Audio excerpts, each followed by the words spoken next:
Okay, so I'm recording and we're gonna take this model and export it out as an FBX file.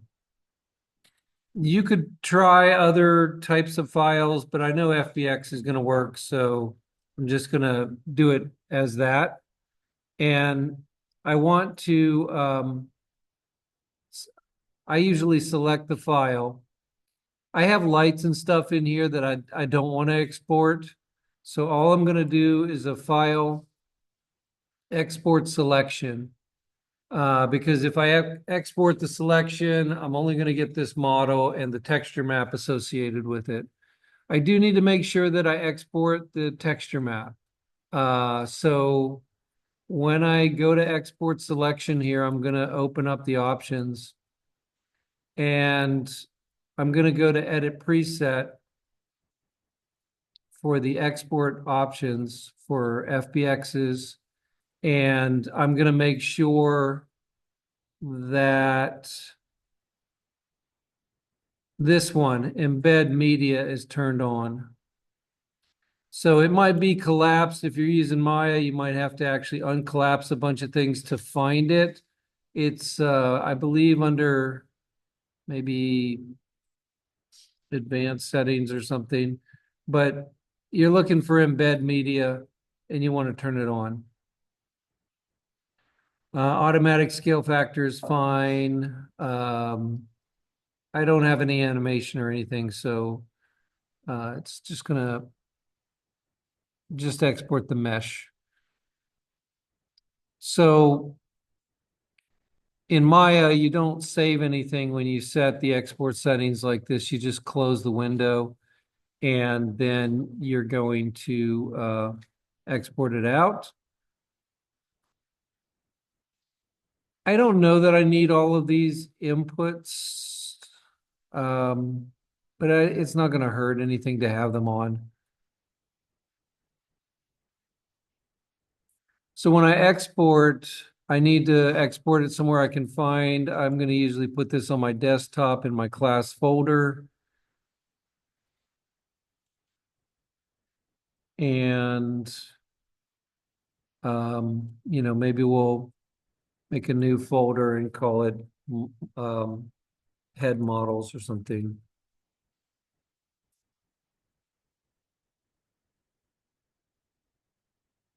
So it's going to that folder and I can check my export settings here on the right again if I want to. And then just give it a name. Topher head export 1 and export the selection. It shouldn't take long because it's not, I mean, it's got a lot of polygons, but it's not a gigantic file. And if I go check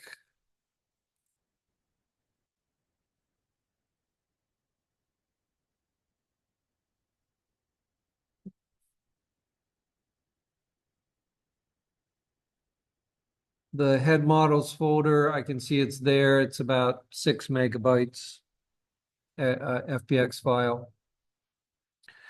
So that's there. It should be okay. And I really just need to then open Unreal Engine at this point. So I'm just going to go find it.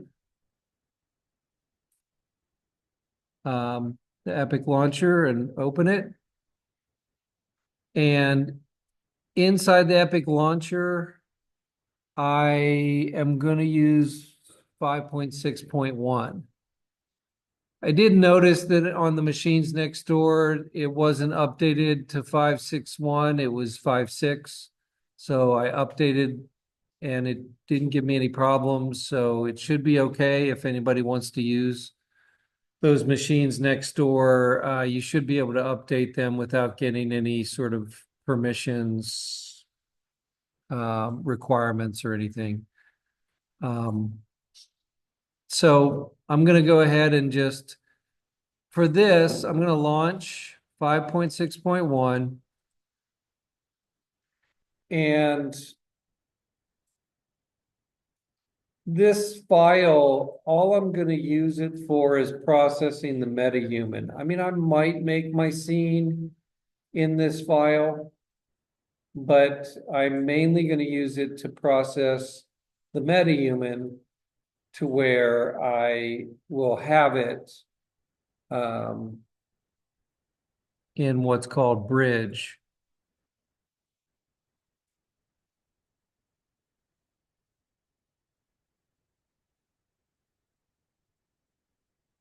So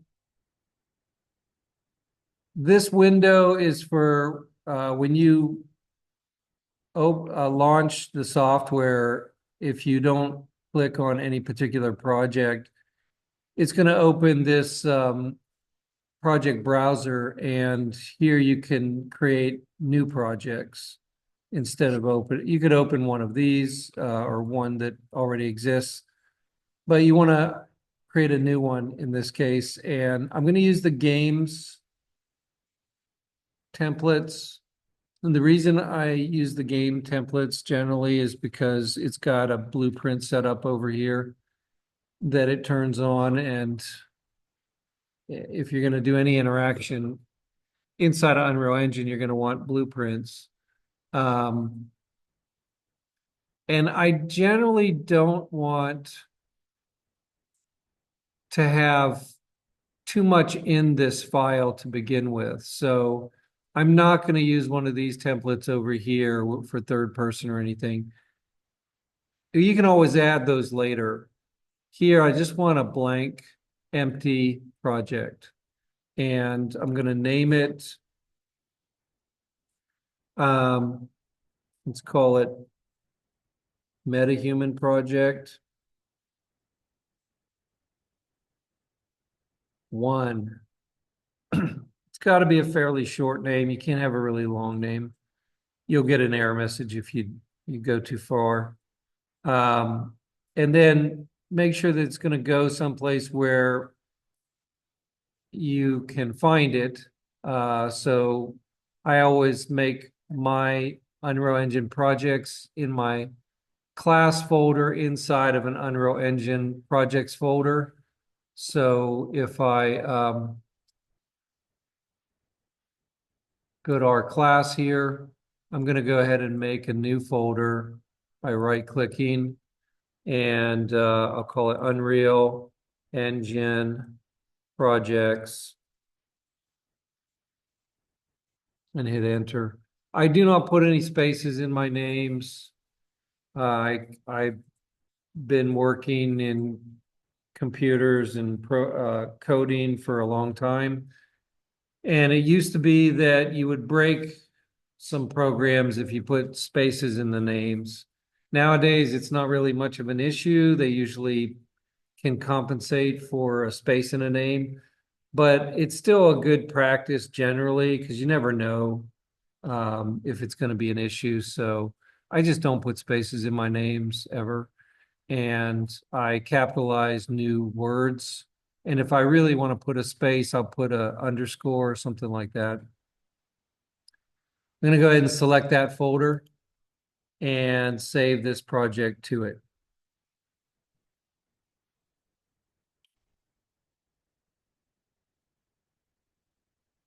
And Unreal Engine is a very sophisticated game engine. It's not going to be a single project file like a Photoshop file or some other thing. It's going to be a folder with literally thousands of files in it in a bunch of folders. So when you zip up a Unreal Engine file to move it to another machine or something, if you want to move it to a lab machine or something like that, you do it in here under File and you zip the project.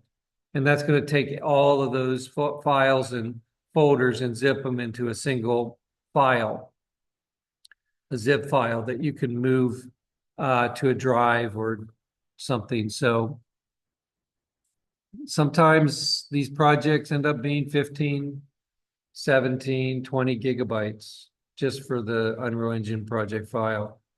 So you got to have a decent sized external hard drive to move projects around. So inside of here, you see that I have this view of sort of a 3D world, and you're not really going to want to, I mean, it doesn't matter, but you'll notice that sometimes it might slow down, especially when you pull the MetaHuman into the scene to take a look at it after it gets created. Um, it's it's taking time to render this background here, this ground plane. So I would just normally go to File and create a new level and just choose a blank basic level. So the basic level is not going to have all these mountains and stuff. And it's just a grid. It's just a little bit lighter. It loads faster and it's not going to weigh you down. Because if you're going to do some kind of environment, you're going to make it from, you're not going to use that one anyway. You're going to make something new. And so there's no reason to have those mountains and things in there. So this one's a very simple file. You can see that you've got a 3D view on the left here. On the right, you have an outliner that shows what's in that scene currently. And it's very few things. There's just some lighting stuff in here, directional light, fog and skylights and stuff, and a floor, which is that grid, and a player start, which is if we did have the third person template in here, then it would be where our third person character is going to start. We don't even have that, so we're not even going to use that for right now anyway. So at this point, what I want to do is bring in that other model. Now below the 3D view, you have a content browser, and yours actually might not look like mine. Yours might be collapsed. So it might be like down here, like that. And you want to dock it. And there's a little option for docking it.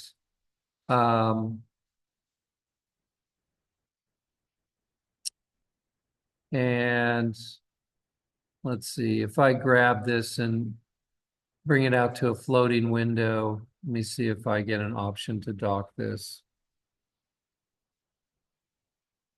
Yeah, I don't really. So there is an option for docking it, and it'll end up coming up right here like this. I suggest you do that. I mean, for me, it's annoying to always have it popping out. I like to have it there and I can scale it and move it down if I need to. But generally, I want to see what's in my project. And so I like to have that little content browser visible. And when you are creating stuff, you're going to create it all in the content folder. So don't put stuff in developers, don't put stuff in the engine folder, those things.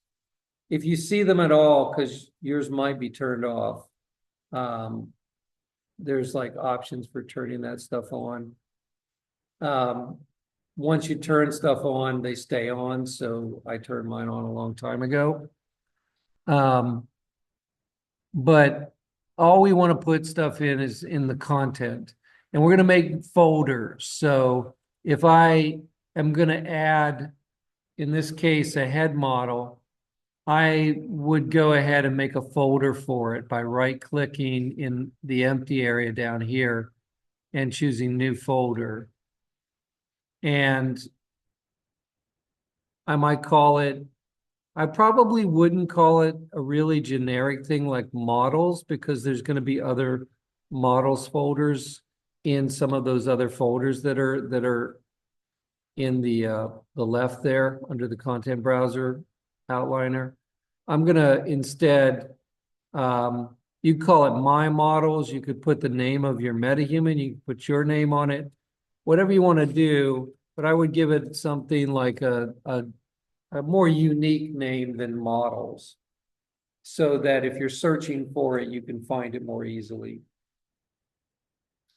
And if you do the My Models and My Textures and My Sounds, all of that sort of thing, then they're all going to come up together, clustered in the same area inside of the content browser. So it'll be easier to find things. So once you have a My Models folder, I'm going to double click into it, and I'm going to drop my head model FBX into there. So I put that in my head models folder. I'm going to tab over to it, and I have it right here. I'm going to go ahead and drag it in and drop it into that folder. And what happens is you get an import dialog box.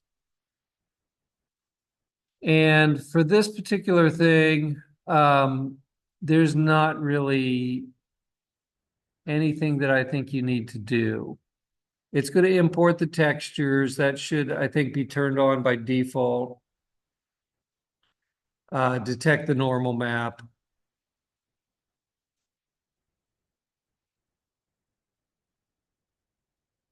It's going to bring in the geometry, skin weights, but we don't have any skin weights, so it should ignore that. And there's no animations, there's no skeleton. So it's just, should just bring in the model. I don't see anything else that we need to do. There might be something where you tell it the orientation, like Y up or Z up, because there is a difference between Maya and Unreal Engine. Maya has Y up and Unreal Engine has Z up. And so sometimes when you bring in the model, your model will be on its side, and you're gonna have to rotate it up. But there is a conversion thing that can also be done in some of these import dialog boxes. I'm just going to import it as it is. And I see that it imported it. I see that there's a static mesh, which is the head model, and there is a material, and there's a texture map. And if I go up to my 3D window and I hit F to frame it, I can kind of see that something is there, but think something's there, but I think it's really small.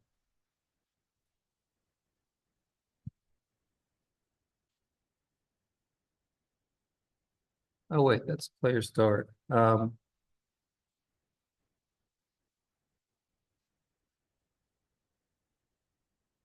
Okay, sorry. Yeah, it's not in there because we haven't brought it in yet. So it brought it in, it's over here. I'm gonna drag it in. There it is. And I got, sometimes when I switch programs, Maya will just automatically bring it in to your 3D view. Unreal Engine, it won't. So what did I do?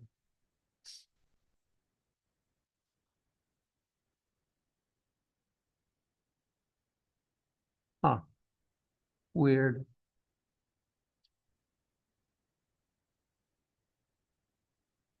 I don't know why my texture map is coming in on the grid, on the ground, the floor, basically. Yeah, it's weird. It's there on materials. I think it's because you're dragging in all three of them at once. Oh, because they're selected, right? Very good. Yeah. Okay. All right. Before I pull that in, I see these stars here. That means that I should do a save all. That when you see little stars, it's kind of the universal symbol for this hasn't been saved yet. Yeah, you'll see it you'll see it in this program. A lot of programs have it. I don't remember it coming up so prominently in before 5.6, but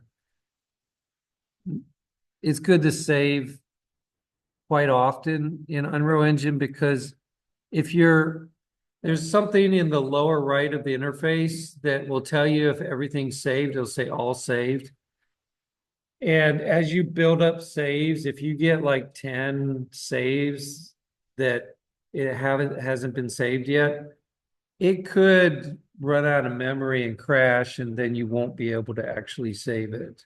So if I notice that it says one or two or three unsaved things, I will save it to get rid of that. Okay, so I'm going to drag it in again. There we go. And I'm just dragging it in, honestly, just to take a look at it. You don't have to drag it in for the MetaHuman creator. It's actually not going to use that at all. It's going to use the file itself. But if you want to see it inside of Unreal Engine, just to see what it looks like and how it comes in, you can drag it into your scene. But I'm going to delete it because we're not actually going to use that. So what we need to do is we need to start the MetaHuman process, which is done by right-clicking and, oh, wait a minute. Okay. It's not there. All right, maybe we do need to turn the plugin on. Let's go look. So I'm gonna, oh, yeah, before I forget. I created a new level, but I didn't actually save it. So I do need to go to File, Save Current Level As, and I would go ahead under Content and make a new folder, and I'll call it My Scenes or Scenes, whatever you want to call it. It's fine. Some people like to call it Maps. And I'm gonna save this new map as MetaHuman process. So this is for just processing my MetaHuman, and I'm going to save it. You get a My Scenes folder. It'll be in there. It's a level file that you just saved. And when you do that, you're going to want to go to your project settings, which is under Editor, Project Settings. And yours is probably going to be a floating window like this. Floating. And I always dock mine. So I drag it up to the top of the window here next to my scene file. And I dock it up there. So you just grab the name, drag it up there, and it'll dock it into a tab on the top of your window. Because oftentimes you're going to need to come back here to project settings, and I like to keep it open all the time on a tab. So if you go to Maps and Modes on the left, you're going to see that you have Open World as your editor startup map and your game default map. It's called Maps and Modes. You're going to want to switch that to the new level that you created. Because otherwise, when you save and close this particular scene, when it opens back up, it'll open to whatever's the default one or the startup one, and it will look like you lost all your work, and it's actually just you didn't save this here. So every time you do a new scene that you want to work on, you want to save it as your startup map and your default map so that it opens automatically every time you open the project file. Okay, so I'm going to go up to editor again, and I'm going to look for plugins because I want to check. I thought MetaHuman in 5.6 was actually not a plugin anymore, but maybe it still is, and I got to turn it on. So I'm going to go to plugins. And again, I docked my plugins. Yours might be floating. If it's floating, just grab the name and drag it up to the top if you want to dock it. And I'm going to type in MetaHuman. And there's all the stuff that I need. So it used to be you had to load up a plugin in the version that you're using in order for the MetaHuman plugins to come up in here. So now it's just part of it, but there's still plugins and they're not turned on by default, as you can see. So you are going to need to turn them on. And right now we're just going to use the MetaHuman creator. It's going to tell you that it's a beta version. Honestly, it's been out for like 4 years. I've been using it since 5.0. So I don't know when it's going to stop being a beta version, but we're going to say yes. And there's other things we're going to use here, like the live link. We probably will use that eventually. We will definitely use the MetaHuman animator eventually. But for now, I guess we can just leave those turned off. You are going to need to restart in the lower right. And if you haven't saved lately, it'll probably ask you to save.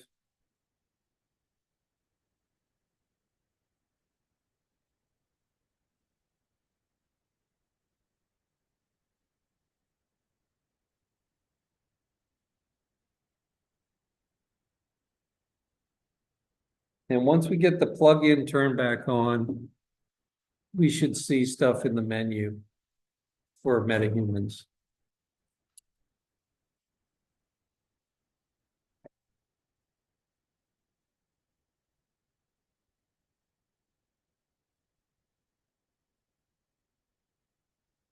Okay, so it's restarted. If I were to go to plugins again and type in MetaHuman, I should see it's checked. Actually, I think it turned on MetaHuman Animator automatically when I turned on Creator. I don't remember turning that on. And then now you can go back to your models folder that has your head model, and we'll go ahead and right click again. And now we see we have a whole MetaHuman menu. And the MetaHuman menu is what we're going to use to access the MetaHuman creator. So what we're going to do is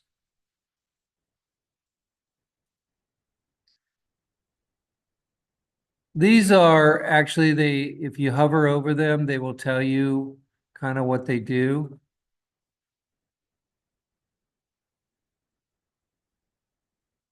And normally the first thing that you do when you create a MetaHuman, if you're doing animation stuff, you might use these footage and capture data stuff.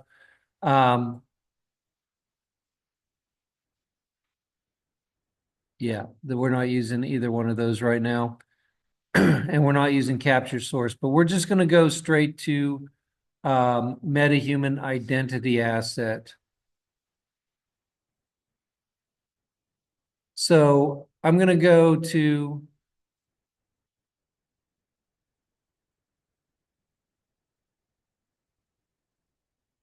that first, and I'm going to call it, this is what your MetaHuman is going to be called. So this is the name of your MetaHuman. So it's me, so I'm going to put my name on it. But I have actually a lot of MetaHumans of myself. So I'm just going to put the semester, I guess. Excuse me. So I'll put fall 2025.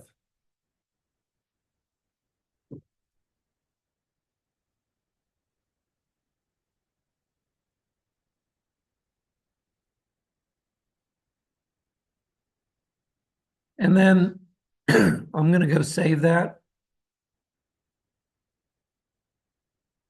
and double click it to open it.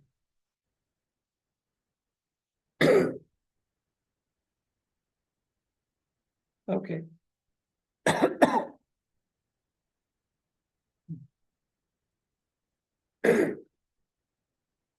went over to get a coffee, but the line was so long. I walked away. They have some really nice food at the cafe down here now. It's like a Le Farm cafe now. All kinds of nice looking sandwiches and pastries and stuff. So the lines are longer this semester. So in here, you're going to take your MetaHuman head model and bring it through the whole process of creating a MetaHuman. And so the very first thing you do is it grays out the ones you can't use. So you're going to start on the left and click on Create Components. And then you're going to use from Mesh, right? That's what you use if you're going to just do a model from a model. And mine is coming up automatically. It's the only mesh I have in the scene, actually. So I'm going to choose that. And it's going to seem like it hangs or locks up or crashes, but it just takes a second for it to load in. Now here's where you're going to want to change the lighting, because what it's going to do is it's going to use the sort of the AI vision software to find the eyes and nose and stuff. But it doesn't do real well when there's a lot of shadows and stuff like it currently has as a model. So what you're going to want to do is go up to where it says lit and switch it to unlit. So it basically just looks like your face. It's going to find the mouth and eyes better that way. Now you might want to, so if I use my right mouse button, it's going to move the whole thing around quite a lot. You might want to use your Alt key and the left mouse button to orbit around the center of the model and really straighten it out so that it's kind of as flat as possible to your view. And you want to look at the ears and try to make it so that the ears are kind of outlined a little bit, because that's going to tell it to make one of my ears stick out more than the other because of the way it can see the ears in this view. This is the front view, and it's going to use the front view for this.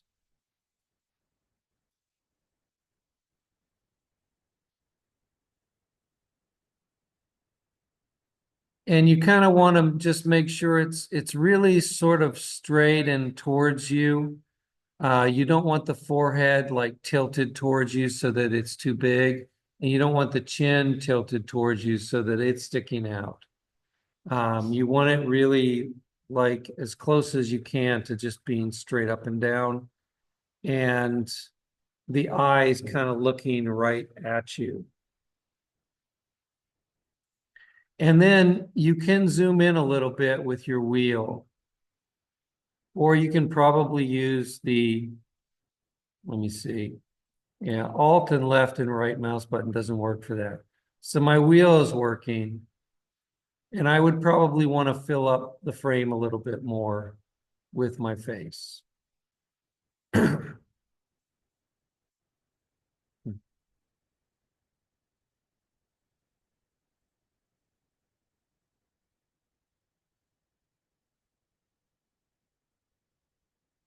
So this is going to be your front frame. And the way you do it is you promote it. So there's a little plus symbol at the lower left. And if you hover over that, it'll say promote a frame for tracking. And you just click on it with the left mouse button. Current promoted frame will be set as your front view. Okay. You could double click. It says frame 0. Sometimes I call it just front. But it doesn't really matter because on this particular process of the MetaHuman creator, you only use the front view. When you do MetaHuman Animator, you're going to use a front view and a side left and right view. But when you're using the creator, you just use the front view.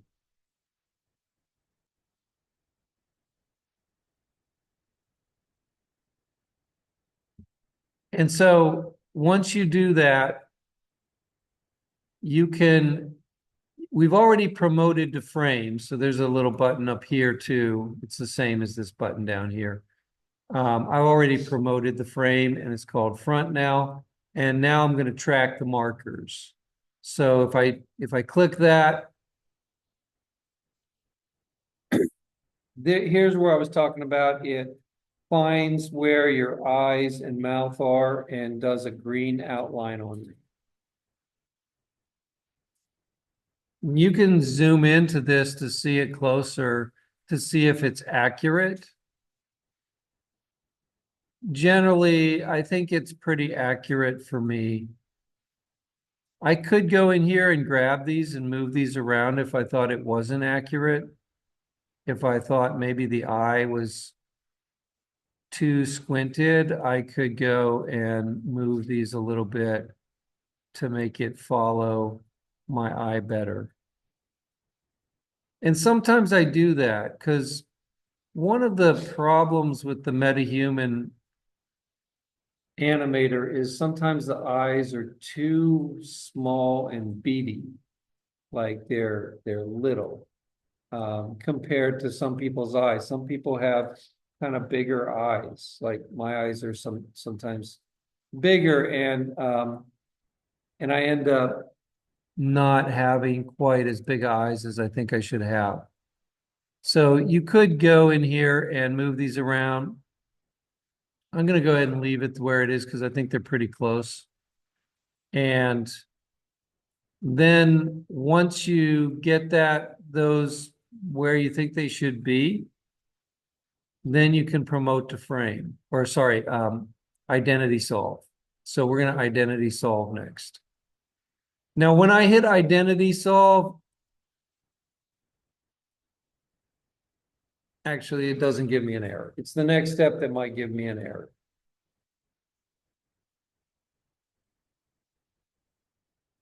So it just created an identity for my face. If I were to I'm in another floating window here. It doesn't look like it because it's full screen, but I can grab the name of this and drag it, and you can see it's a floating window, and I can dock it, which I'm going to do. So that I can switch back to my regular scene view. And I can see here that it created a MetaHuman identity with my model in there. And you can see it says SK Topher. It created a mesh too. So I'm going to go back to this again because I'm not finished yet. We're not going to fit the teeth. That's not something that we do with this creator process. It's something that you do with the animator, not really the creator. And then I'm going to save everything because the next one's kind of computationally intensive. So I'm going to save all. So it saves up to what I've done here. And I'm going to auto rig for this MetaHuman to make it into a full MetaHuman. However, you've got to choose a body or it'll give you an error message. So if I just click on this, it's going to give me an error message. And yeah, I'll just try it.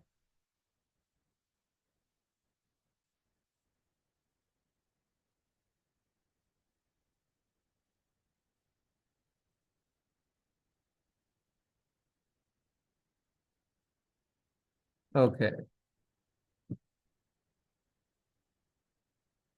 Okay.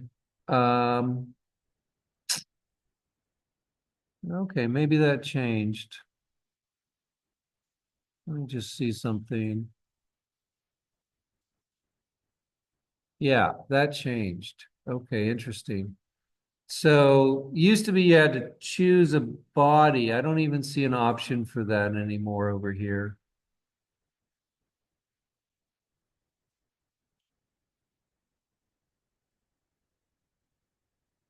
Yeah, there's no option for it. Okay, that's fine.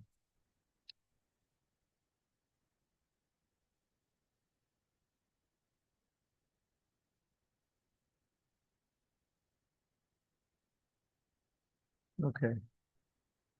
So I'm gonna save all and let's go back and see what we have over here.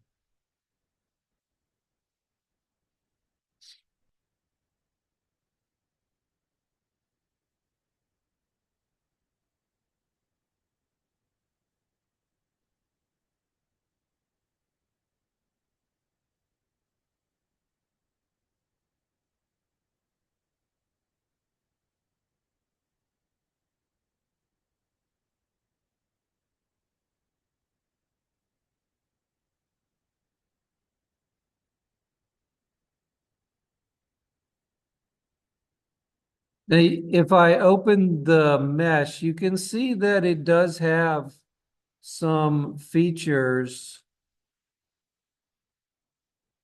You can see some of my features in there, like the ears, definitely one sticks out more than the other. The nose kind of looks like my nose. Eyes, crooked chin, a lot of features. And here's where I was talking about where it would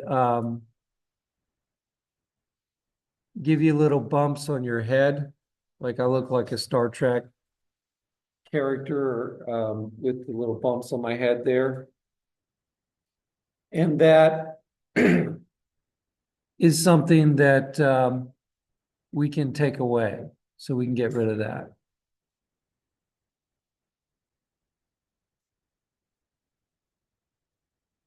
Okay, so this all looks pretty good. I'm going to go ahead and close this.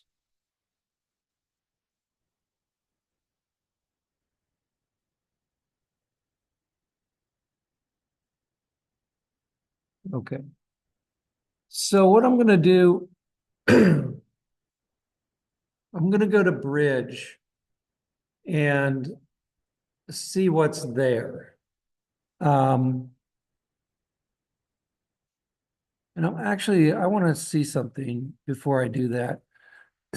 Because normally in the process, at this point, you would go to Bridge, Quixel Bridge, log in to the MetaHuman creator there and start editing your MetaHuman that you just sort of saved through the cloud to the online editor.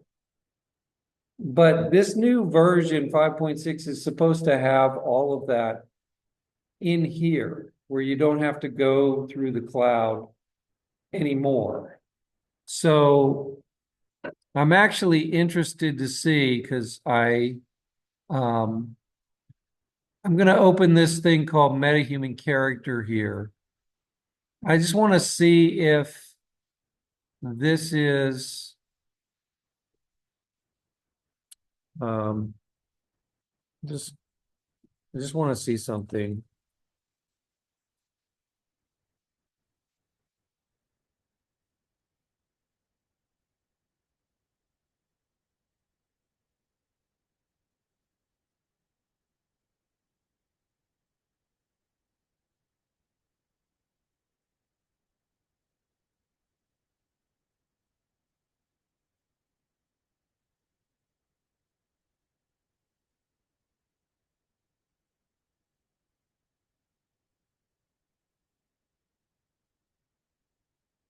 Yeah, that's what this is.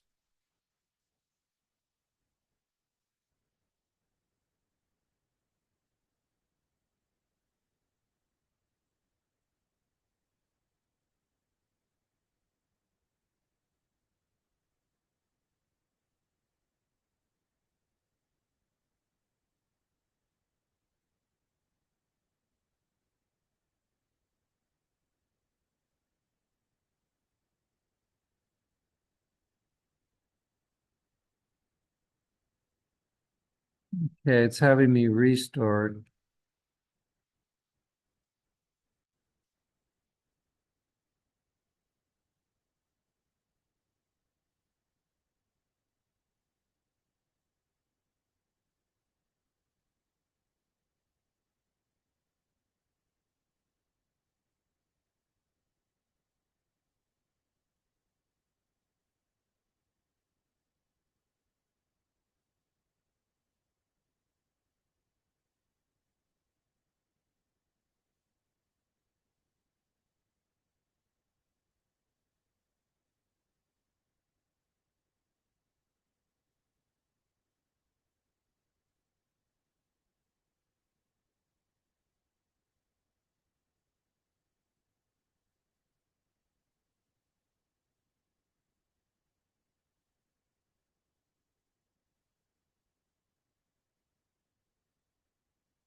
So you have presets, they call them presets, they're like templates of metahumans that you can use. And you can use those to create custom metahumans that are use these as a base, or you can actually mix multiple ones together to create a custom blend between them, between several different ones. You have different body shapes you can choose, and you can actually edit the body now as well as the face. Um, but what I want to see,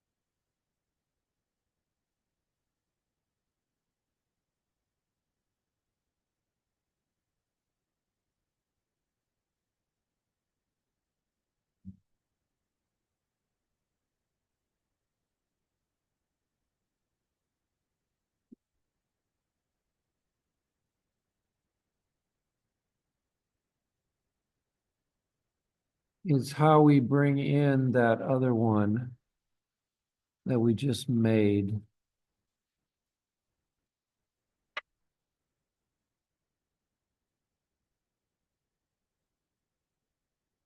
I'm also going to check something too. I'm going to go up to bridge. So the way you find bridge inside of here is going to be under window. It's in the same area that Fab is in. We haven't really talked about Fab, but Fab is the new assets store that is replacing Bridge.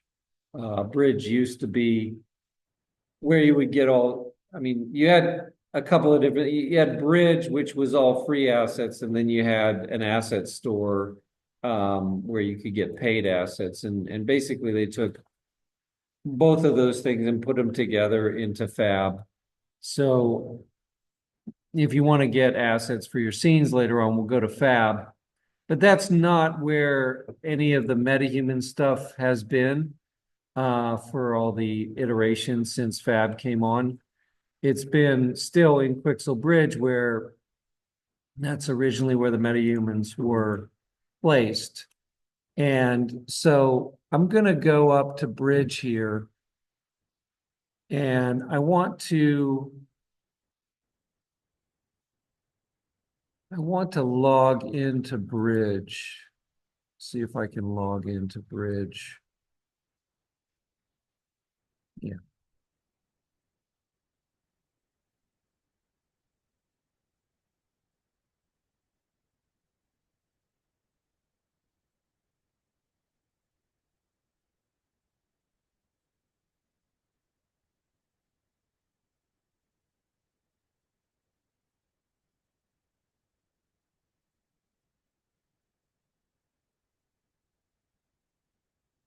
Probably going to send me a security code.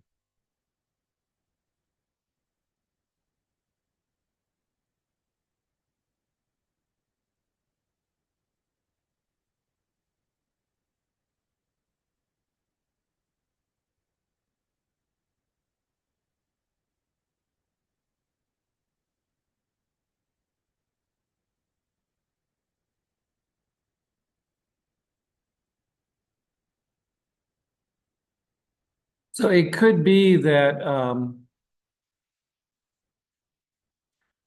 that it wasn't bringing it in because I not logged in. Okay, so now I'm logged in. And if I go to MetaHumans over here, you can see all of the template MetaHumans that they give you. But then you also have a My MetaHuman section. And that's where your custom MetaHumans come up. And it won't come up unless you're logged in. And so if I go in here, I can then see my custom MetaHumans.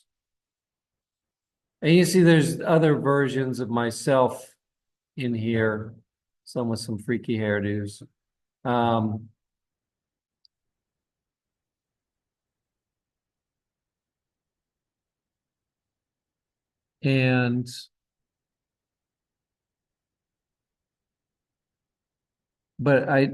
and then there should be another one here. So that's kind of,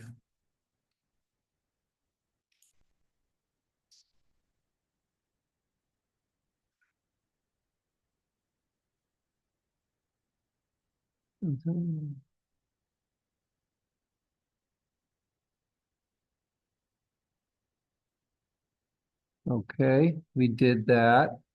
It's already there.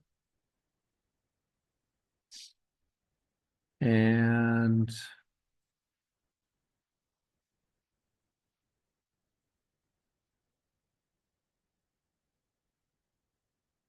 we don't need these.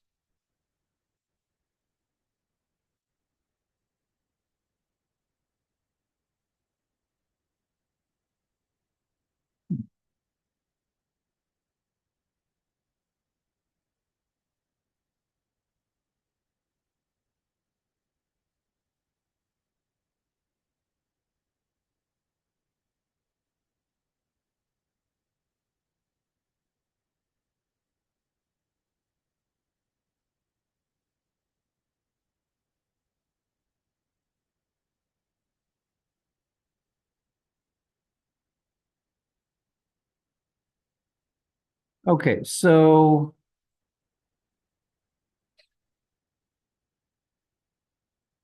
let's just open this up.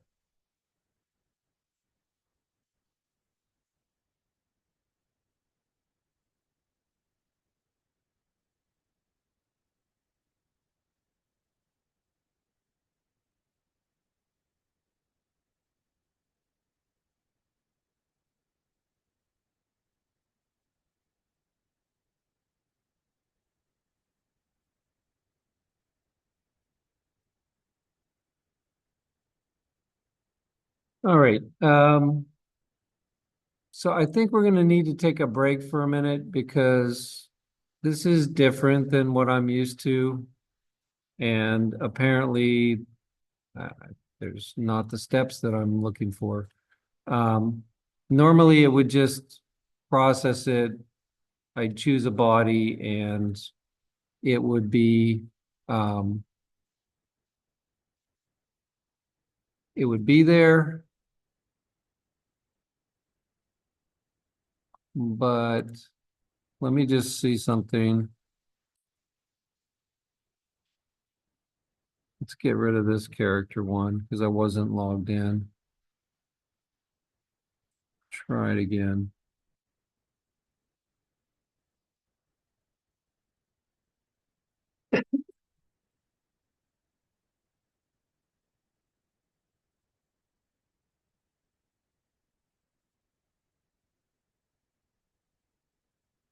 Container for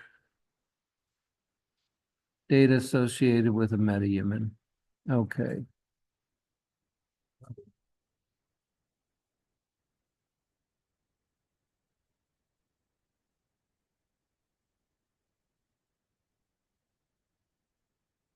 What's that?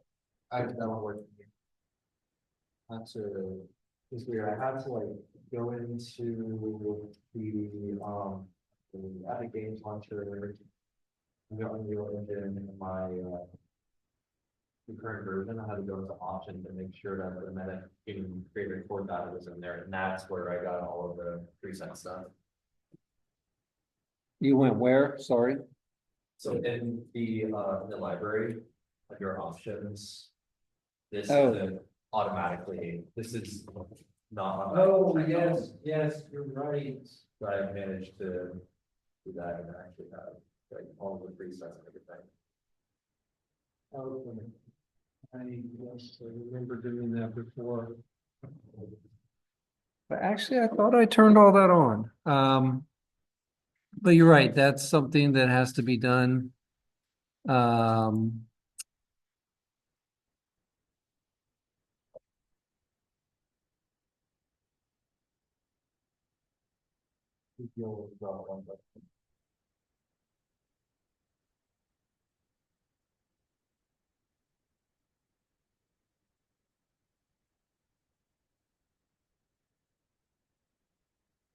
yeah. So actually, that is a good point. Um, because I did have to turn that on. And but but you guys would not have had that turned on. So that's a good point. Um, so I guess what I'm looking for is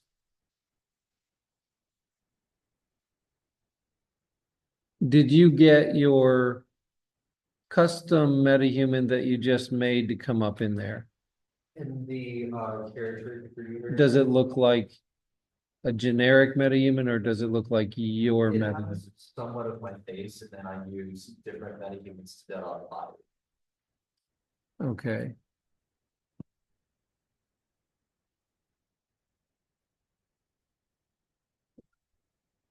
Because this does not look like me. That is not my MetaHuman. So this is the new sort of internal MetaHuman creator. Oh, okay, yeah.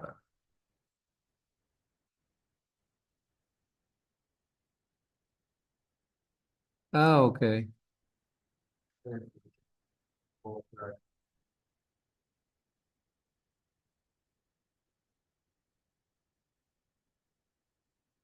Import whole rig option imports neutral pose and all expressive from the menu and sets the assets to a rig state. Plotting headline multiple term data. Aha. There we go. Okay, so let's do this. Okay, so I've used this new one to convert an old one, and so going from scratch like this is actually the first time I've done it. So conforming means that it's going to make this new metahuman according to the identity is the choice that we're making here. And it's available to me, and I'm going to hit conform. I don't know whether I want to use metric scale, set to true to use metric scale, the identity, according to MetaHuman identity asset, if false.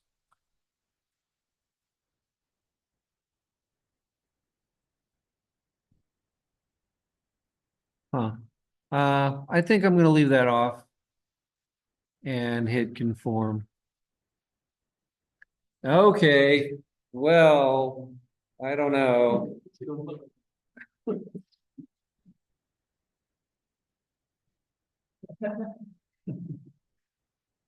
I don't know. Use eye meshes, use teeth mesh. Maybe that was a mistake. Let me read what use eye meshes does.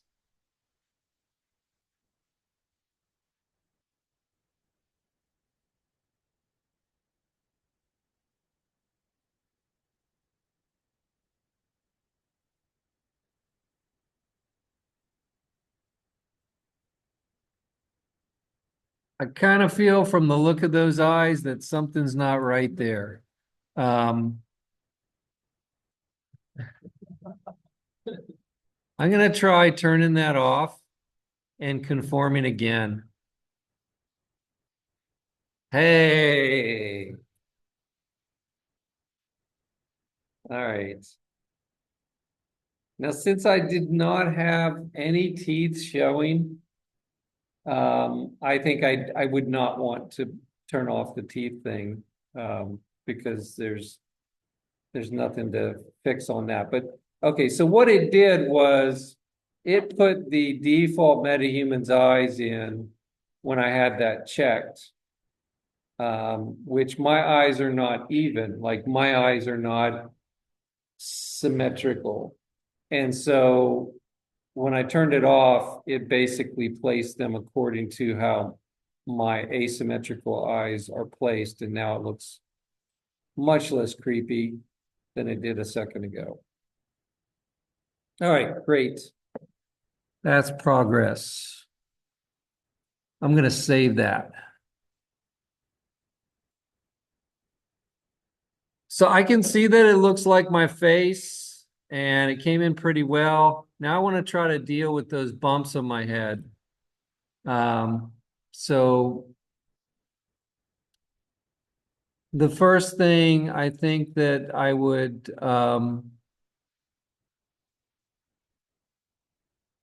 want to start. I don't generally for a custom MetaHuman of myself, I won't generally blend with other MetaHumans. I mean, that's just going to take it away from my own face. So if I was trying to make a character that is just a made up character that is not going to be me, then I might want to blend with some of these other metahumans, but I don't think that's a good idea. But what I might want to do is one of these other ones here, like Sculpt.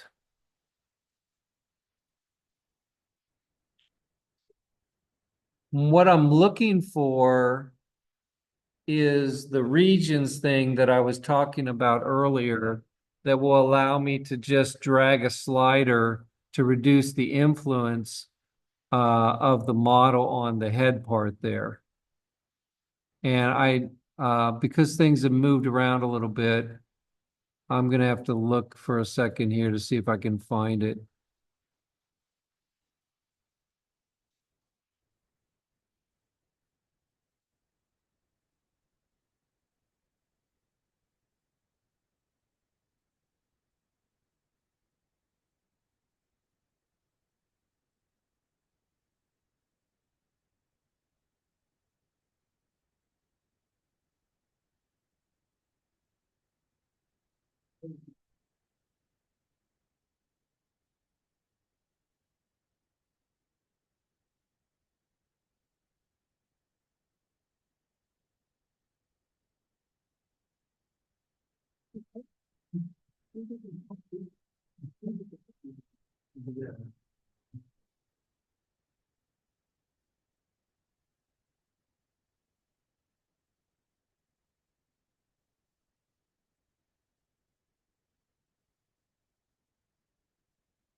So these are the teeth sliders are kind of interesting.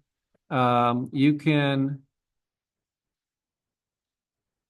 see that the teeth are changing there. It's a pretty interesting effect. So if you think you can find some shapes, you would need a photograph or a mirror or something to really make this accurate. Um, but you can go through, like, if you have a big gap in your teeth or something, you might be able to find something in here that would look like that.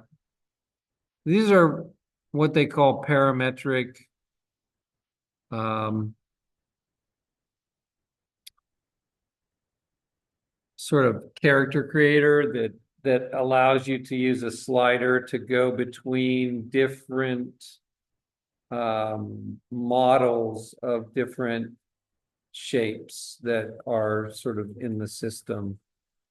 And those are taken from scans that they have made of a bunch of different kinds of teeth.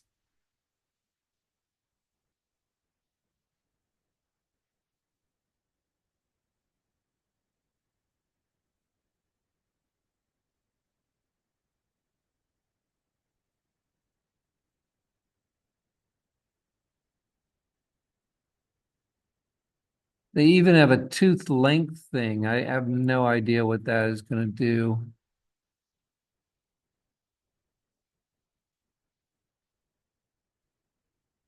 It's pretty weird.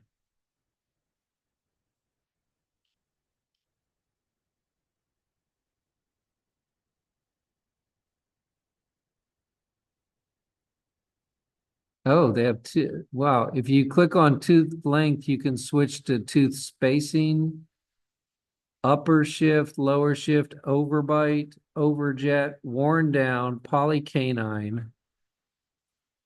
I bet that. Let's see what that is. That's going to give me like vampire teeth, I think. Yep.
So it's really bothering me that I can't find the regions thing because it's really useful.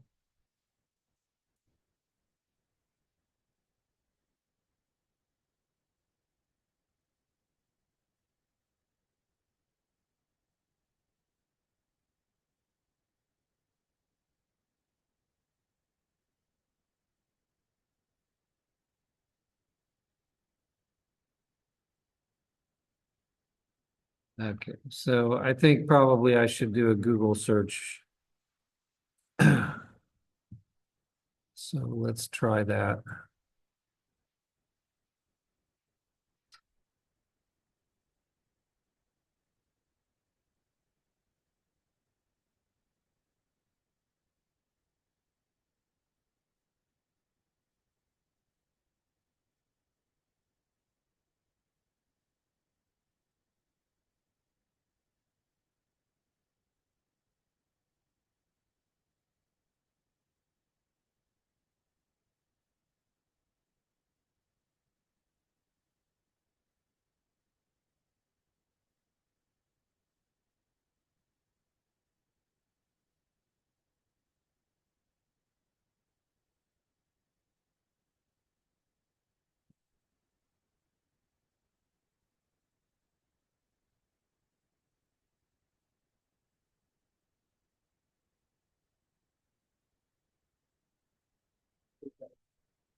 Is so the Unreal Engine launcher, so that's sort of games launcher. Yeah. On the Unreal tab in the library, the yellow drop down arrow next to launch will give you the options button, and then from there you can enable that and record that. You have it. Did you also enable the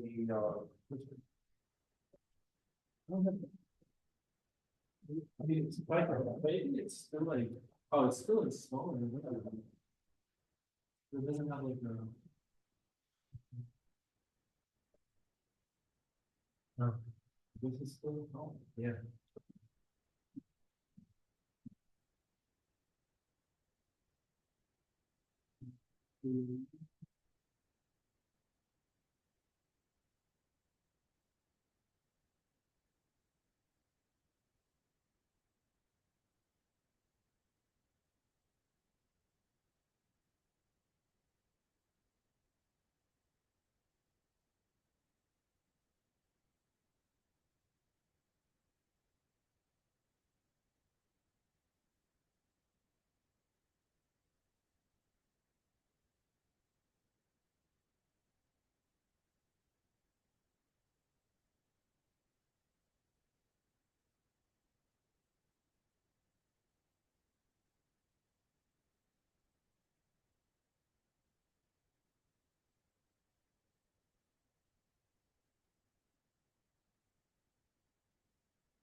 Okay, so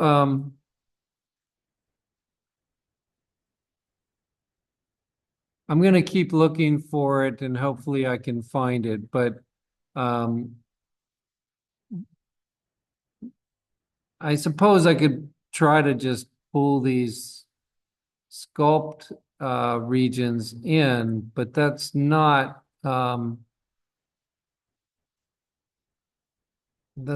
how I would normally do it.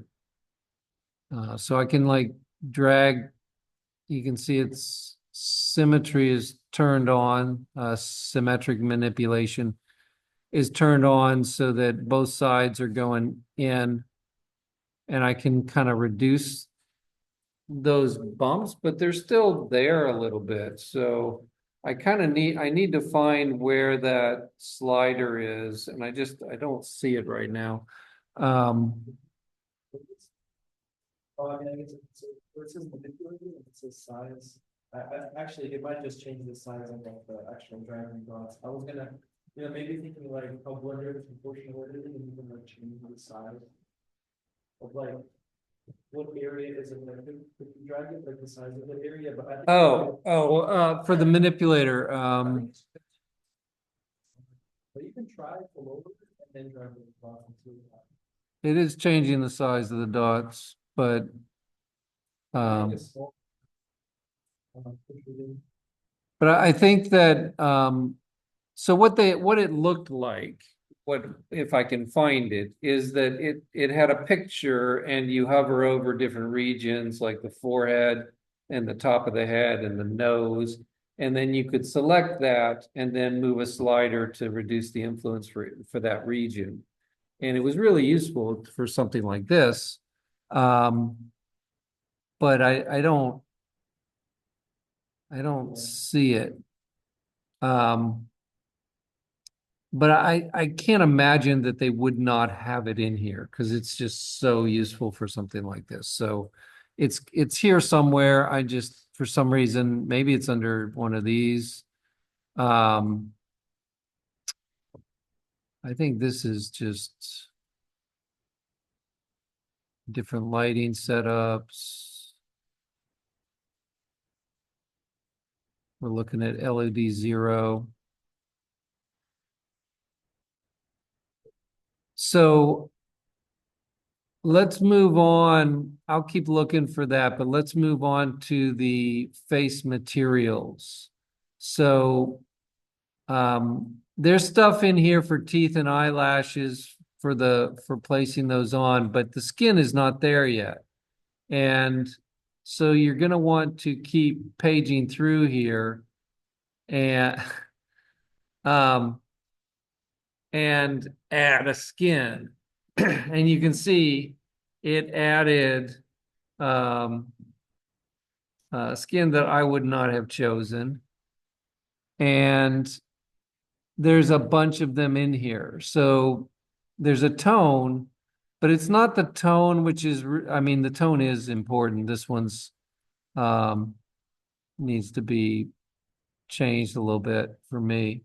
So you can move things around intuitively and you can adjust these U and V sliders, but mainly what I want to look at is I think it's the body texture index, or sorry, no, the face texture index.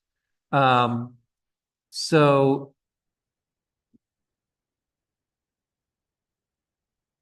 there are a total of 152 different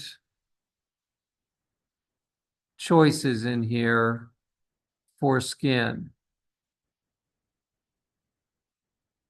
And generally, I think they kind of go from sort of, well, no. I thought they used to go from sort of young to old, but it looks like they're all over the place in here now because there's an old one on the very far left.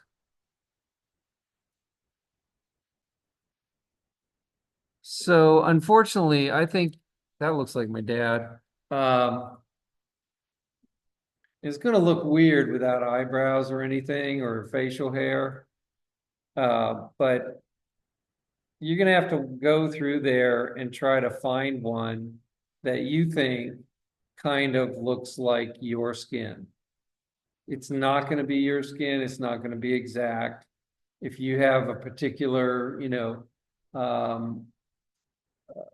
blemish or mole or something on your face, those are not going to be in there unless you get lucky. But you can find probably something that's pretty close. And then you could go in and edit those texture maps once they're on your MetaHuman to add some particular things, like if you had a tattoo or something that you wanted to add into it. you can do that. So one is gonna be to put that face skin texture on there. Um,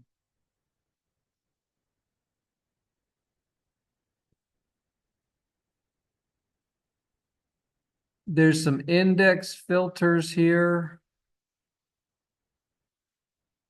Okay, so yeah.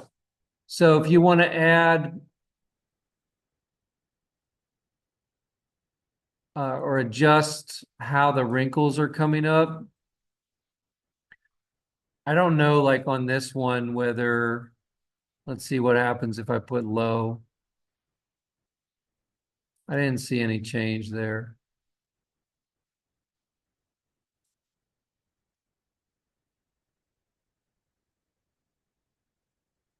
Let's try the stubble one. Could definitely use some stubble here.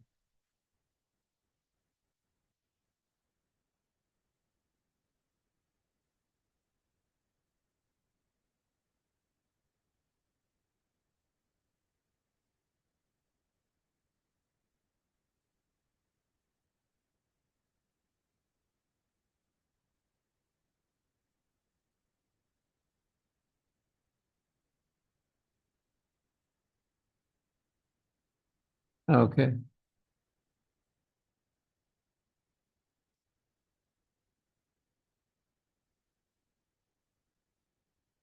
So honestly, I'm not sure how much those are working because I really am not seeing any stubble.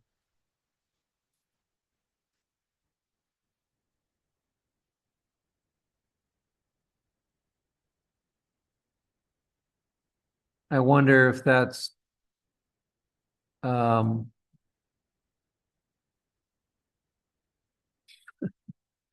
I wonder if that has something to do with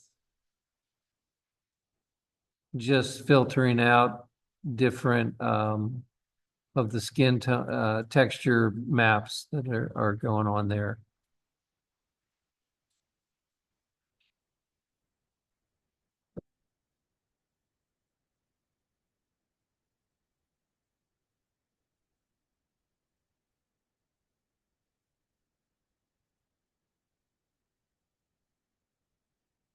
Yeah, because the face texture gets grayed out.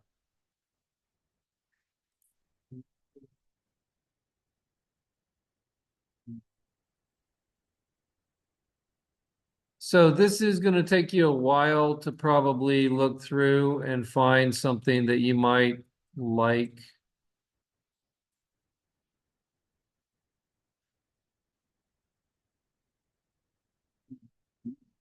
You might want to continue on to hair and put some eyebrows on so that it will look a little bit more like you.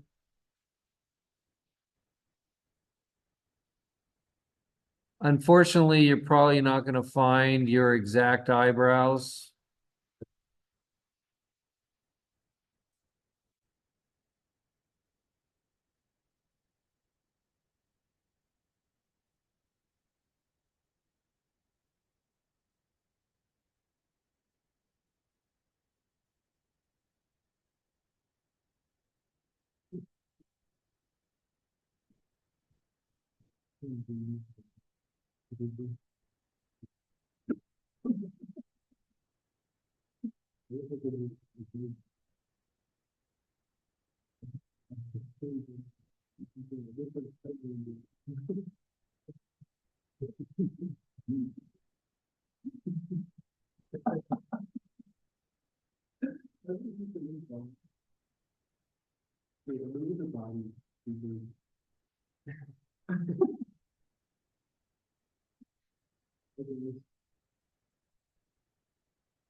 That's not what I'm doing.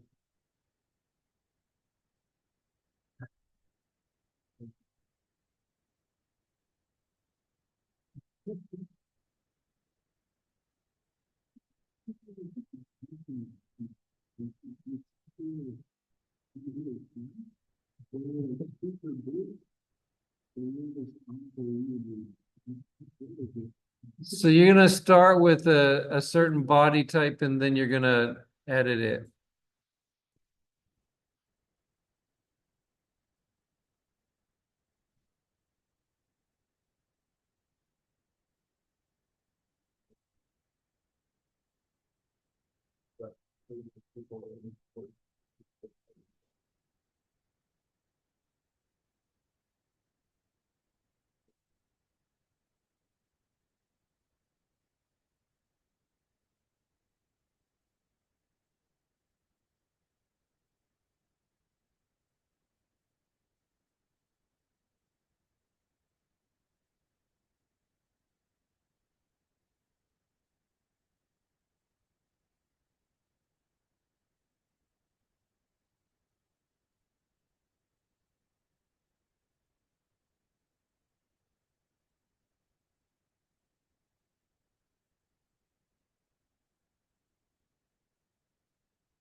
So you're also gonna want to adjust your hair color.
I gotta put some clothes on myself here. This is embarrassing.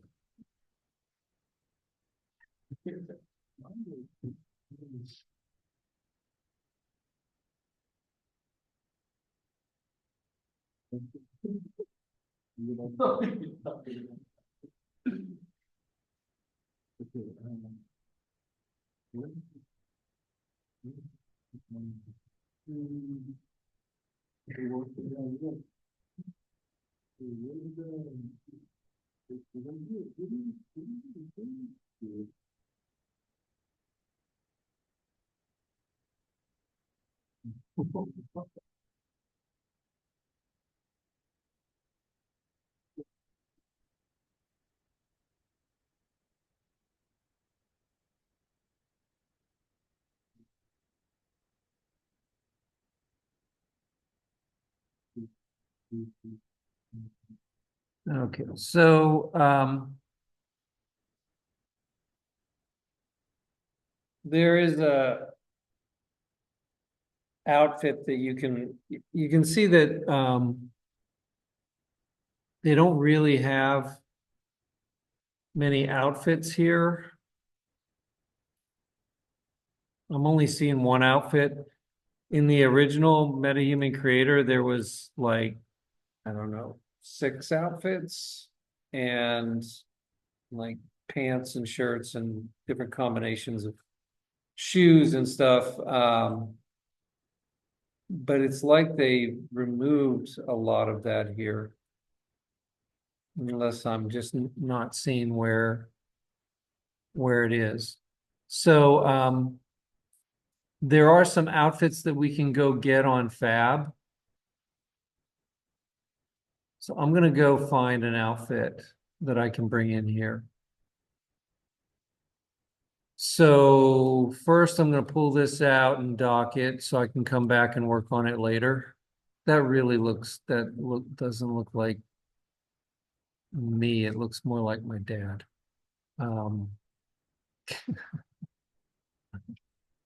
It's freaky. I gotta find a different texture map. So I'm gonna go to Fab and I'm gonna look for clothing. So again, where you would find Fab is under Window. Go to Fab. I already have mine open and docked. And I'm gonna look for I don't know if it would be clothing or clothes. Let's try clothes.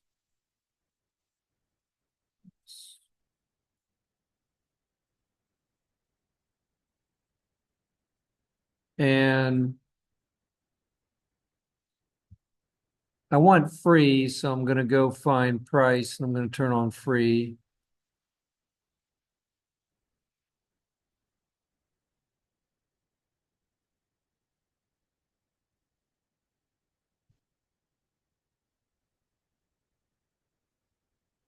And I'm specifically looking for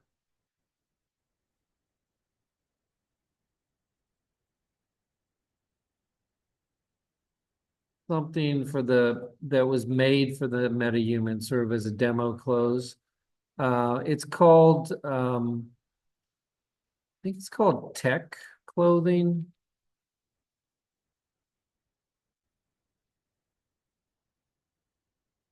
Yeah, there it is. So it's called MetaHuman Tech Wear.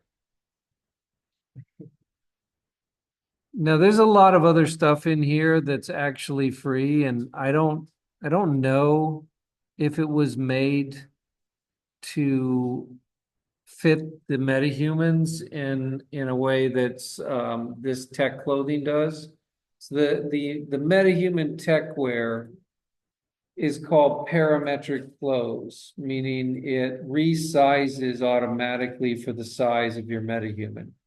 So no matter how you do your body, it will resize for that body. So we can take this and download it. If I click into it, you can see that I've already actually downloaded it into my library, but I want to add it to my project right here.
Okay, so it's been imported.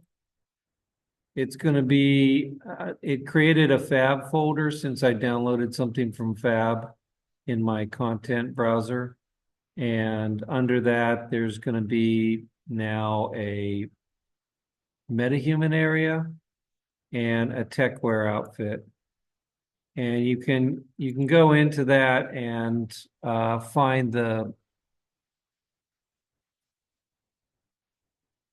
I think you would find maybe the mesh, but let me just go back and take a look first. So I want to add this as a piece of clothing. And when I go to the bottom here, you can see that there's only this one outfit that I put on. And what I can do is drag, it says drag a folder or compatible asset here. So I'm going to take the fab or take this, I'm going to take this out so it's a floating window. And I'm going to go find the techwear outfit. And I'm going to try to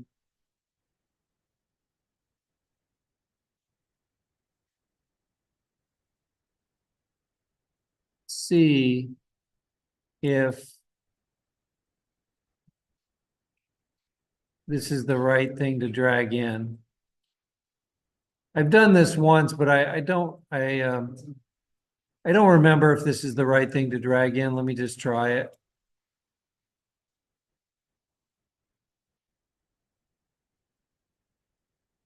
Let's go into cloth assets. Okay, so I think it's probably this cloth asset here. Let me try this one. So there's two different shapes, a shape G and a shape H. I don't really know what the difference is there. It looked the same to me. Oh, you know what? I think one of them might be male and female, because one of them looks like it's more cut in, like like a, a more cut in shirt, and the other one's more straight. So I'm gonna drag the G one in and see if it takes it.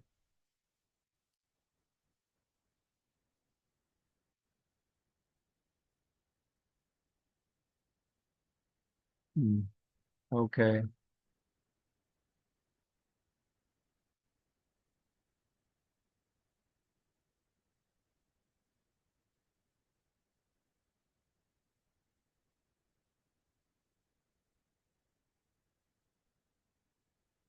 Oh, yeah, I probably should have done it at this level.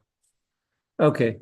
So there's a MetaHuman folder and it's got outfit asset and MetaHuman wardrobe in there. So probably that's the one I should be using. Wardrobe item, chaos outfit asset.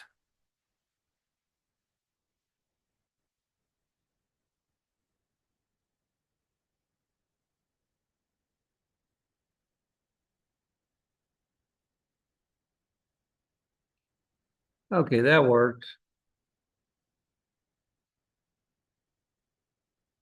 So now I'm going to double click it.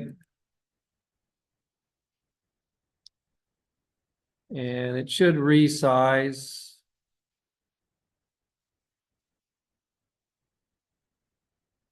I need to delete the other one, remove asset.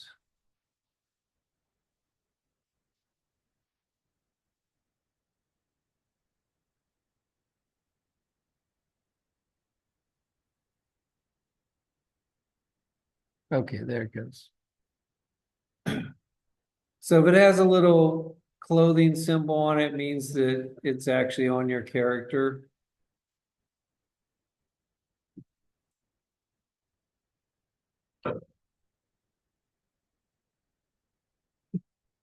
And now I look like I should be in Star Trek.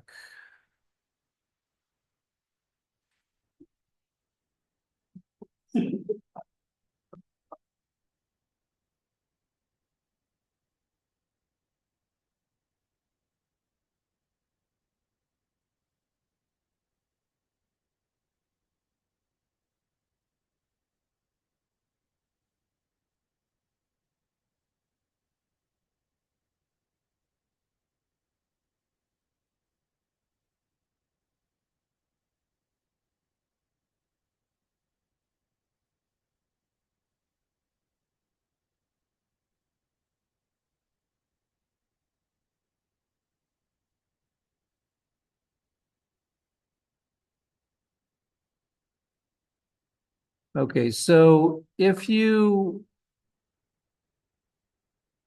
want to change stuff on your model,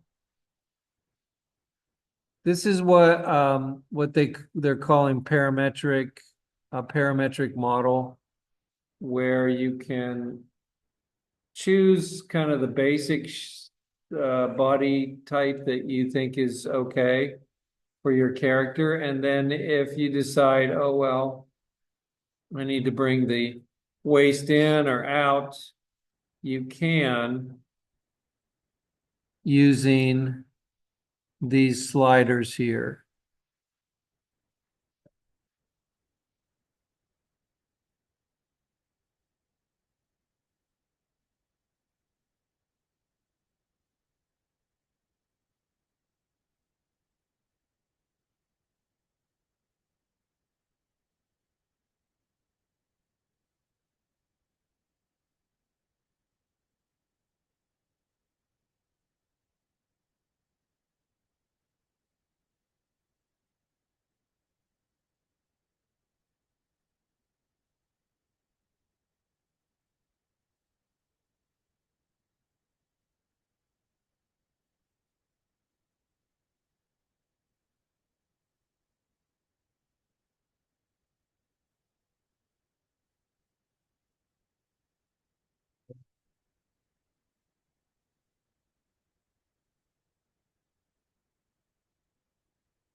Okay, so I could keep working on this, but I'm gonna close it for right now and um, come back to it later.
Hmm.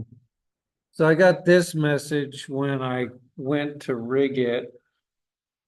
Because it says that the character is not rigged at the bottom there. And it requires 10 gigabytes of free memory, but only 8 gigabytes is available. So I may need to clear off some space on my machine to be able to rig this character.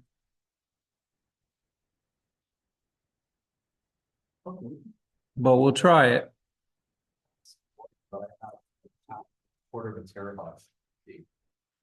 Yeah, I thought I had more than that too. I think it's like a lot. I'm just gonna say yes. Let's see what happens.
Okay, so I think it worked.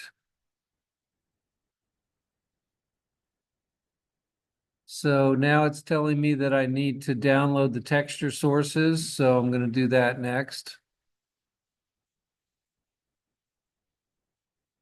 I don't think I definitely don't need 8K. If I wanted to use 4K, it would be because I maybe want to zoom in really close on my MetaHuman's face with the camera or something like that. Um, but it is going to slow it down if I choose a larger number. I'll try I'll try 4K. Why not? We'll give that a shot.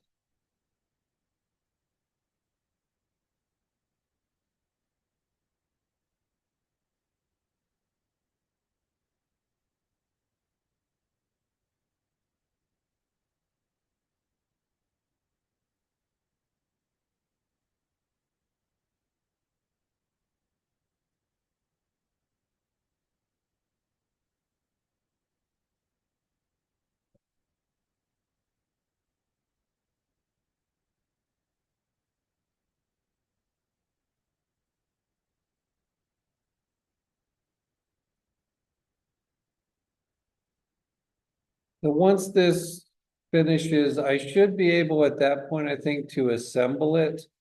And I believe that will be what makes it into the final MetaHuman that I can actually drag into my scene.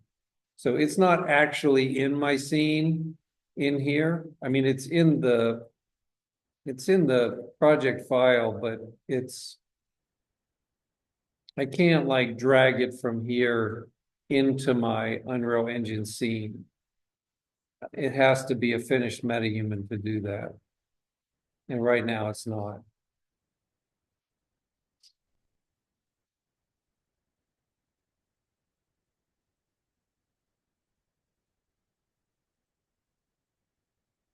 Okay, so I think that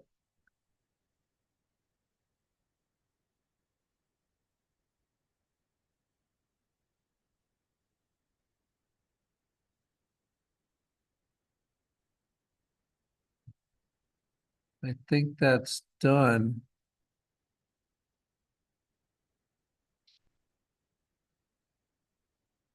Okay, so now it's saying, okay, I can click assembly.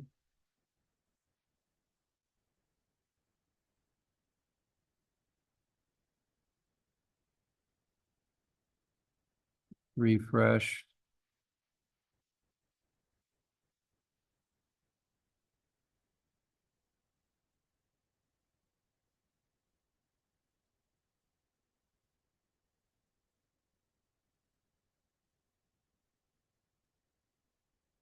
Oh, so down at the bottom, there's a little timeline thing that you can play a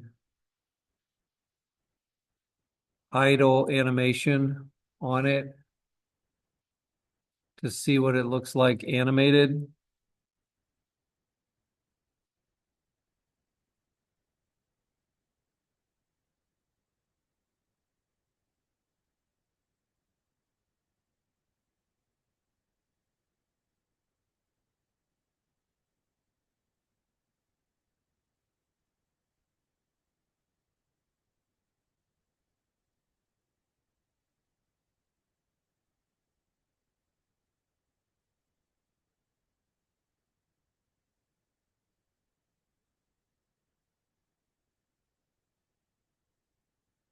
There's other animation choices on the right-hand side under preview details.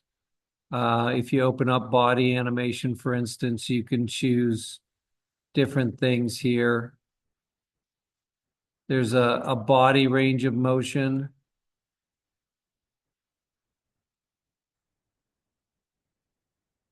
That you can play.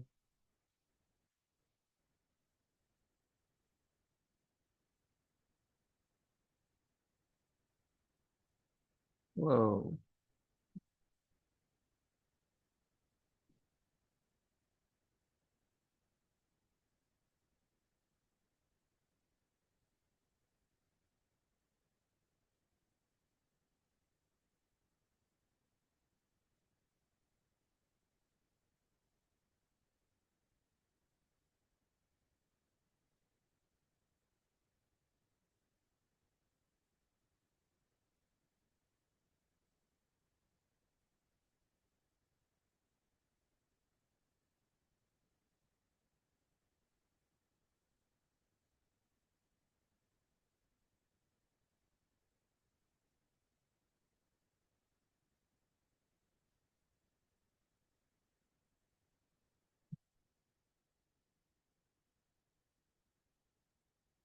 Kind of happy, but not really happy.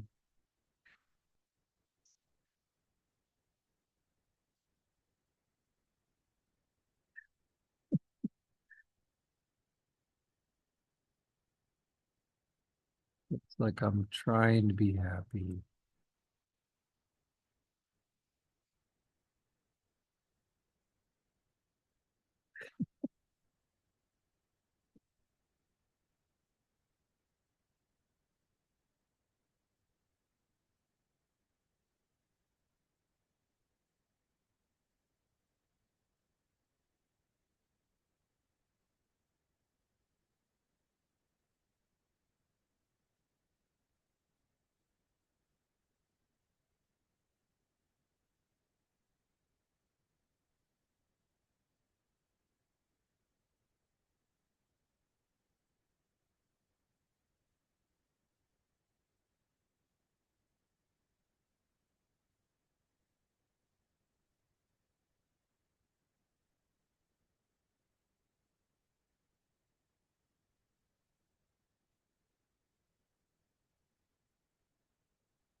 Okay, so the last thing I'm gonna do here is under assembly, and I don't know why, but it wasn't giving me these options a little while ago. I had to go click around and then come back to it.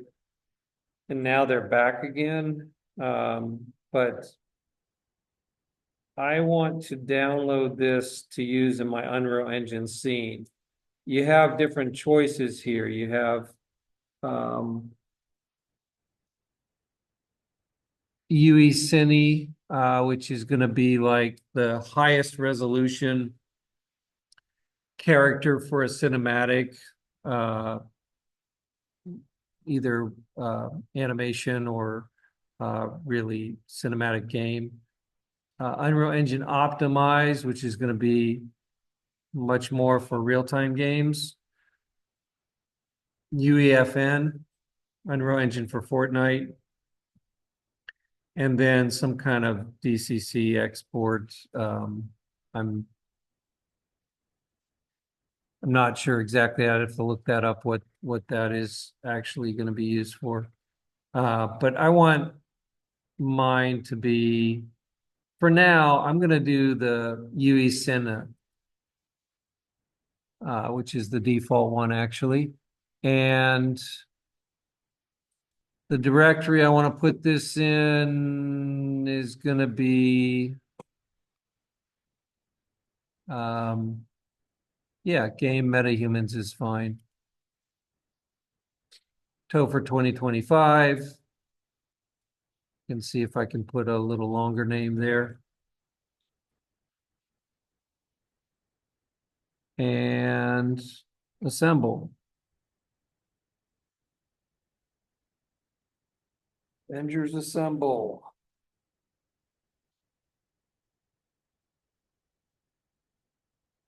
Oh, I didn't do it, but you can click on the details of those clothes and change it from the colors. Like, I don't have to have yellow or white. I can change it to any colors I want.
So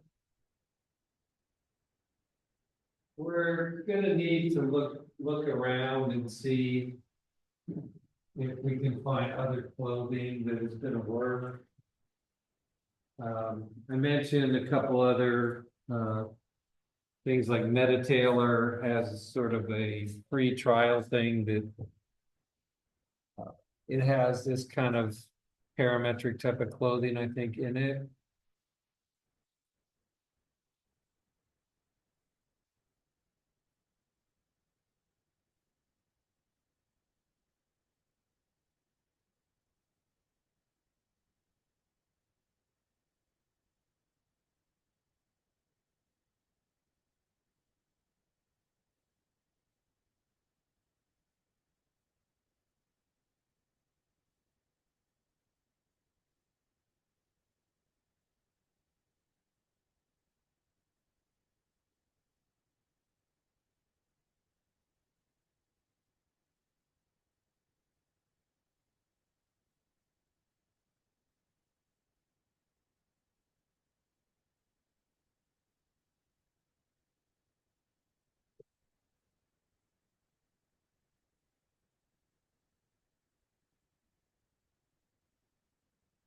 Okay, so I have a new folder now, MetaHumans folder in my content browser.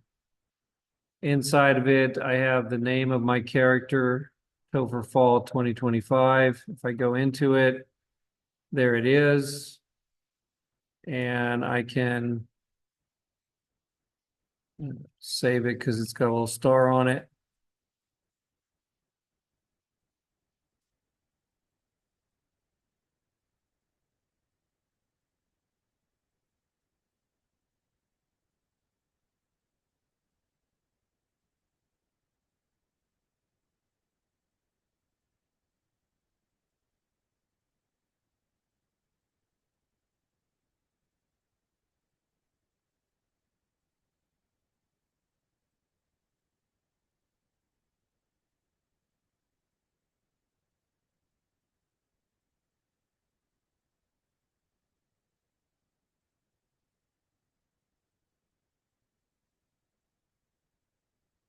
And then I'll drag it into my scene, see what it looks like.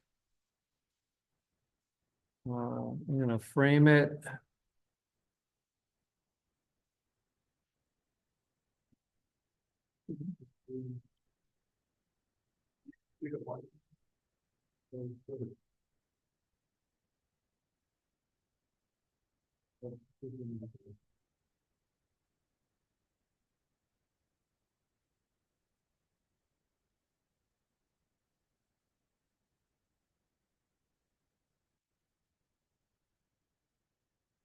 Getting some flickering stuff here, quite a bit actually.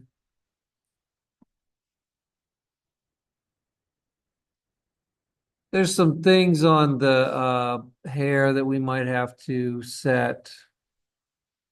Um, sometimes it has it causes this problem. Let's see if it keeps happening when I get closer. Yeah, it's a lot of flickering going on there.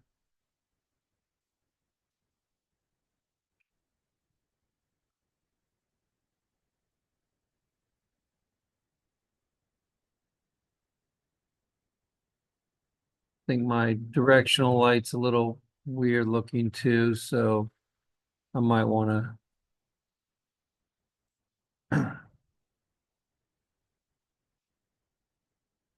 just kind of rotate a little bit.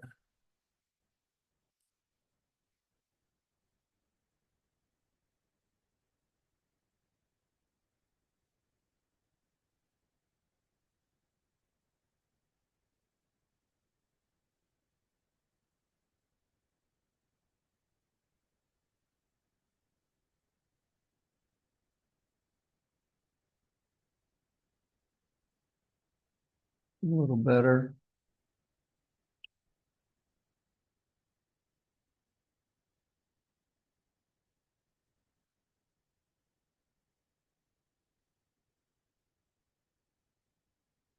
Okay, but it's looks okay. Looks pretty good. I probably want to go back and work on it some more. But it's a start anyway. So I'm going to save all this and I'm going to make a assignment for next Tuesday to have some screenshots of your MetaHuman inside of Unreal Engine. So,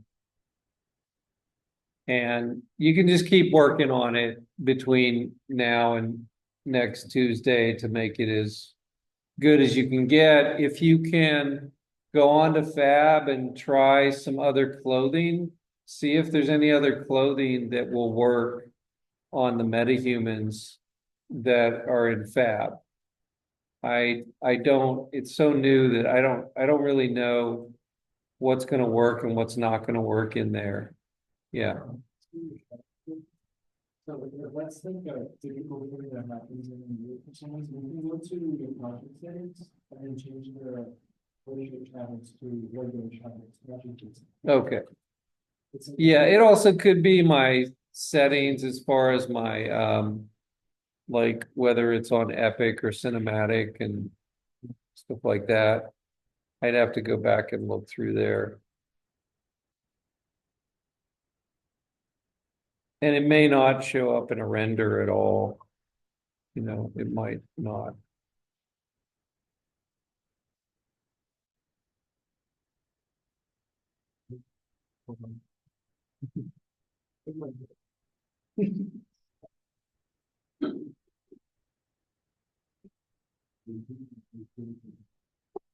I'm also kind of interested to see what the difference is between the optimized one and this one.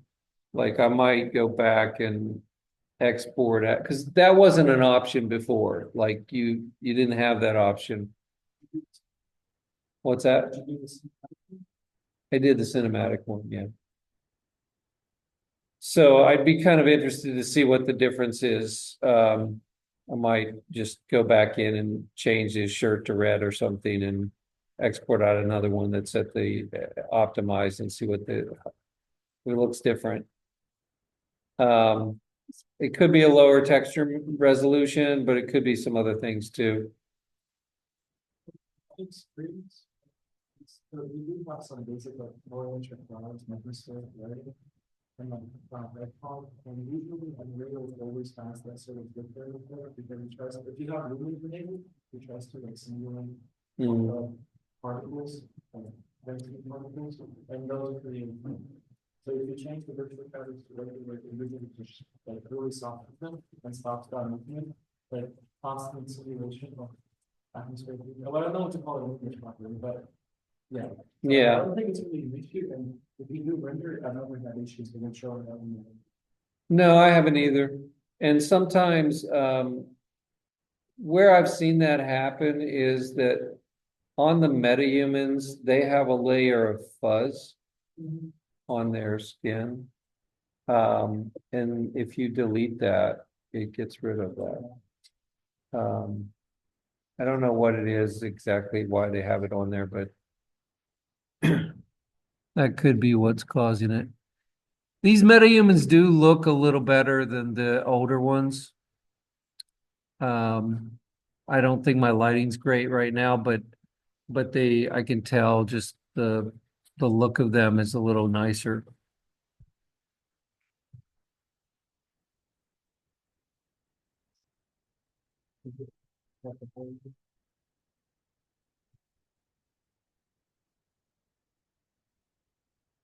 This one here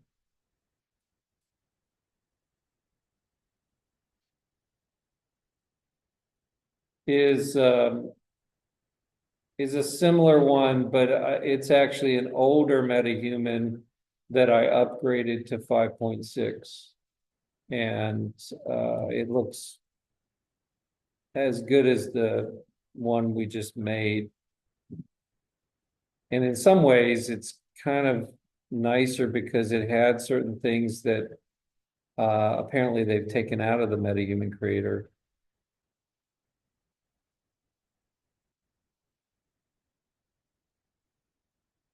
You notice the bumps on my head weren't noticeable once I put my hair on, so. But I do want to find those controls.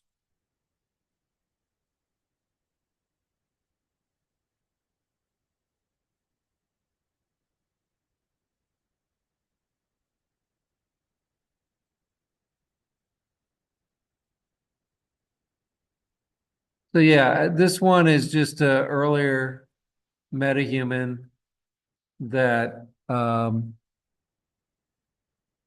looks very similar, but maybe I don't know, might look a little better.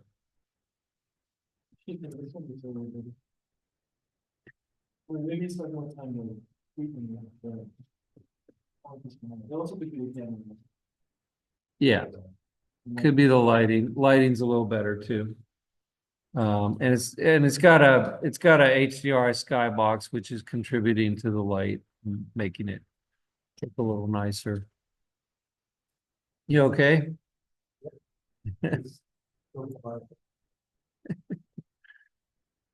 All right, so all we want to do for next Tuesday is work on these metahumans. Maybe if you need to go through the process again, or go look at the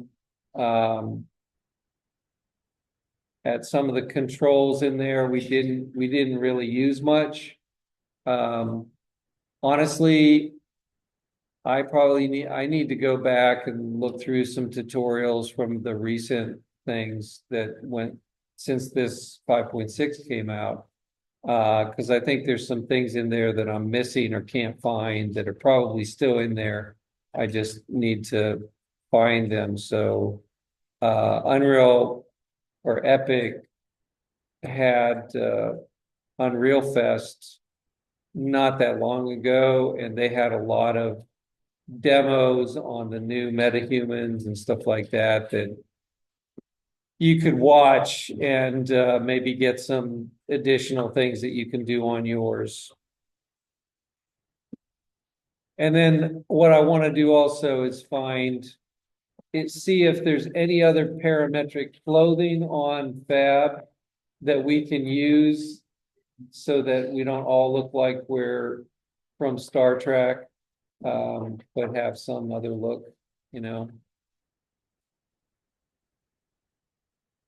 Because that really is kind of a backslide if they got rid of all the other outfits and they only gave you one, or underwear and a Star Trek outfit. There's got to be some other stuff that we can put on there.